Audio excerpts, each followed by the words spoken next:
You're watching the pass, and then the pass goes up to the hitters, and you're watching the body language and like just paying attention to every detail of like the bodies of the players on the other side, looking for keys to what like their next move is going to be.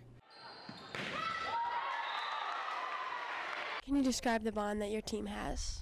We all are very close together, and we've all played with each other for multiple years. Even the new players have become really close with us, and we all just fight for each other, and we're all close like off the court as well.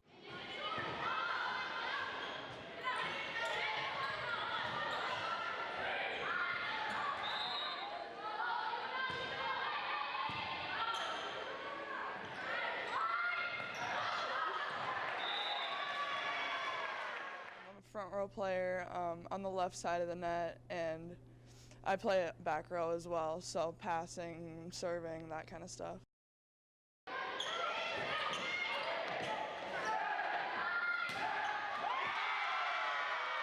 We're trying to push ourselves as far as we can go this season. Our goal is to win state. We're pushing ourselves as hard as we can to make it as far as we can.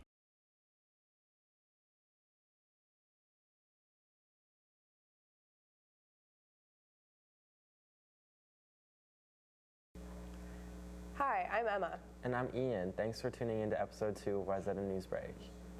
Have you heard about the recent Highway 101 bridge? I think so. Let's toss to a story talking about the issue.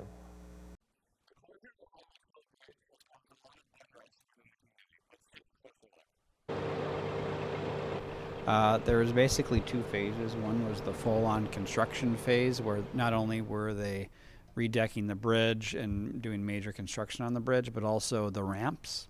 The first phase is over with, so the on and off ramps for the most part are done, and some of them are even usable right now.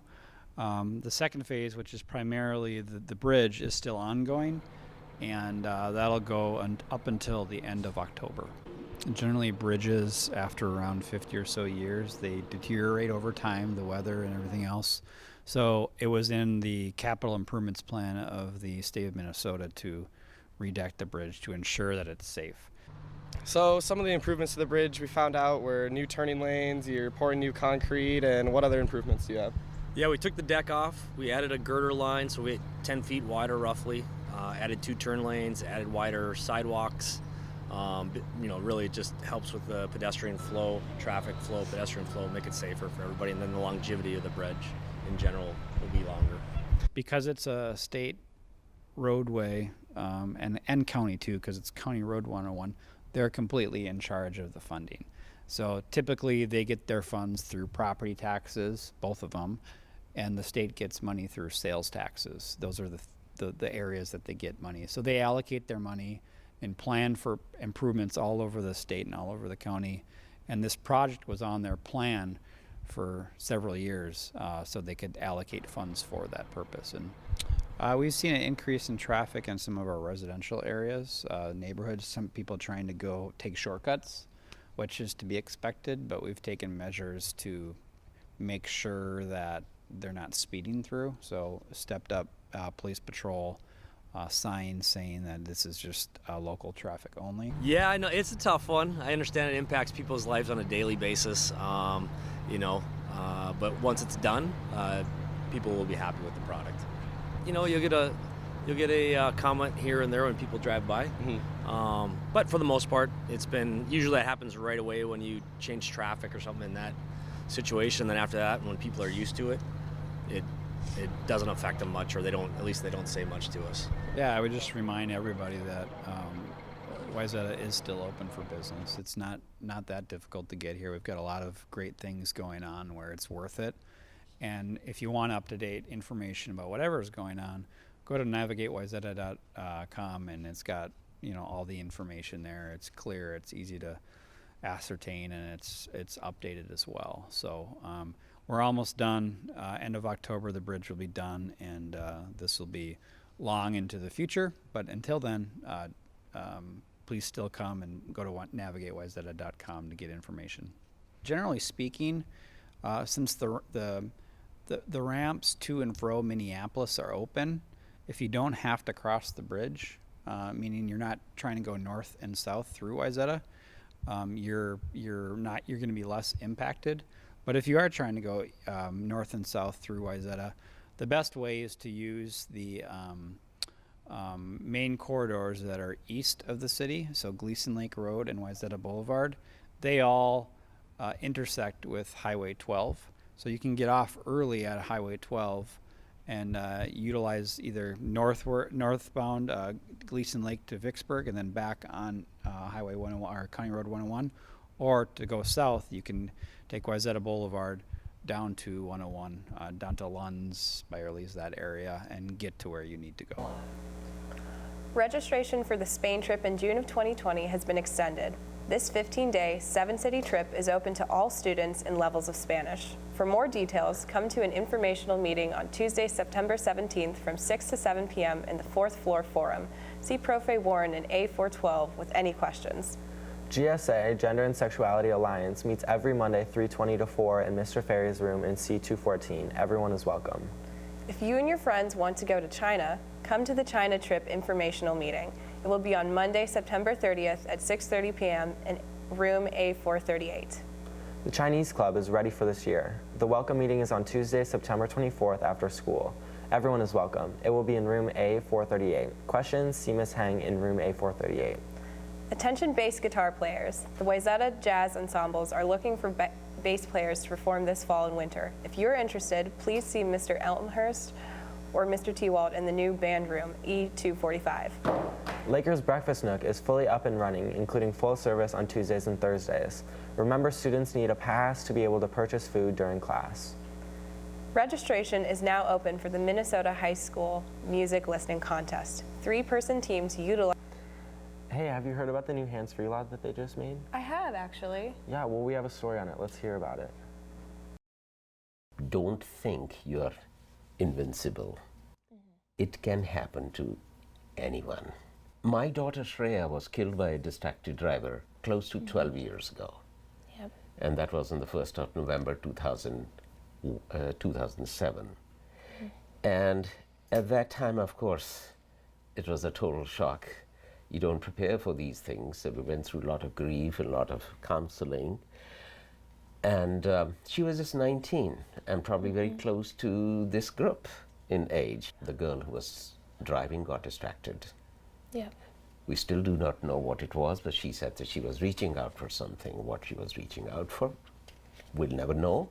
And in that process, crashed the car. And my daughter Shreya was sandwiched between the cement block and the weight of the car. And we started this foundation right after we lost her in 2007. Foundation was created in 2008.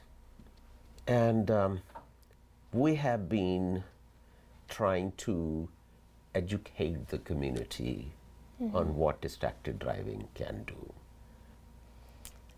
Can you share a little bit more about the foundation and how some students could get involved?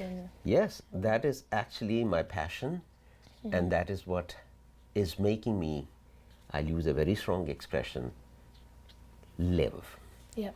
Otherwise, after losing Shreya, there was nothing left in our lives. I see in every teenager Shreya. Yep. When I talk to you, I see Shreya in you. Yeah. So I wrote a book, One Split Second, which tells the story of Shreya, but goes beyond that. It gives you data and all the facts that are associated with distracted driving and what it has done, not only me, to many others. And then at the end of the book, in the last few chapters, I give solutions. One of the solutions that I gave in that book is starting what we call distraction-free life clubs. And this is not a one-way traffic that I just go there and give a talk and you do things. No, it is a two-way traffic. I engage teenagers, and then teenagers then take on that information, those facts, and then use what I call peer-to-peer influence model that I have been using for this to influence others. But last year, I thought that we should also go to lower age groups. We did a pilot at Eden Prairie in one of the elementary school students, where those teen groups at the Eden Prairie School, distraction-free life clubs at Eden Prairie School, they mentored elementary school students. What is your advice for teens here at Wayzata who are constantly fighting that urge to be checking their phone while they're driving? Don't think you're invincible. It can happen to anyone. 12 years ago, we didn't know it would happen to us. Shreya didn't know it was going to happen to her. And also another advice or a cautionary statement that I would make is this. Don't think that just because you are a good driver, you won't be impacted. It does not take too much to kill. So, do you think that this new hands-free law, does that give you some security that there's change being made? Yes, this is the first step. I would say it's the initial stage. But we can't say that, oh, now we have a hands-free bill that turned into law, we are safe. No. Hands-free is not distraction-free. Yes, it's one small step towards creating distraction-free driving communities. But we are way, way away from the giant leap. We are not there yet. So I'm looking with this kind of engagement with teens and now elementary school students and others, including parents and older people, to go towards that giant leap. There's some people who oppose this law. Like, what is their argument and what's your response to that? The majority of the time, it's the liberty part that we get, all the challenges are coming as, oh, it's my personal liberty. I said, yes, it's your personal liberty to use the telephone.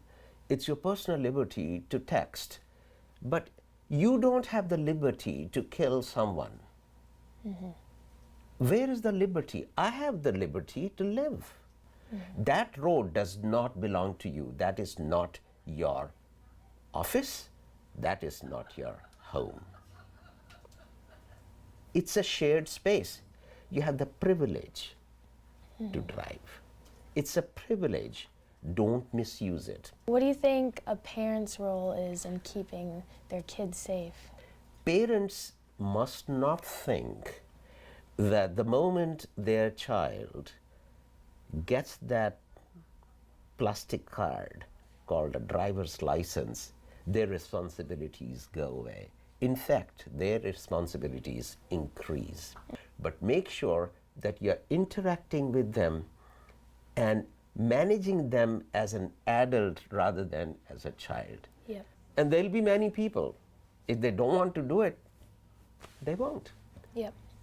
But we're trying to get to as many. Thank you. Oh, pleasure is mine. It's such a joy to be able to get through to another big school in our western suburbs. I'm impressed by the school. What an interesting video. Yeah, that was really emotional. It was cool hearing Mr. Dixit's story. Robotics will have a student-parent informational meeting, the second floor forum, October 1st, 7 to 8:30 p.m. This is for students interested in joining the team. So many colleges, so little time. Here's a partial list of schools who will be in the CCC next week. Your iPad portal has the whole list and the steps to get a pass. University of San Diego, Indiana University Bloomington, University of New Hampshire, Brown University, University of Tennessee Knoxville, Virginia Tech, University of Oregon, University of Missouri Columbia, New York University, American University, University of Colorado Boulder, University of Arizona, Michigan State University, and Baylor University. Baseball will meet October 10th in the 4th floor forum, B403 at 7:30 a.m. All players wishing to try out should attend. Any questions, see Coach DeWitt. Club Y.E.S is a student volunteer program. Students who join must register through ePay. The deadline for joining is October 15th. Only registered students may participate in service projects throughout the community. The math team will hold their first meeting at 3:30 on the second floor forum on Monday, October 7th. Students do not need to register, just show up.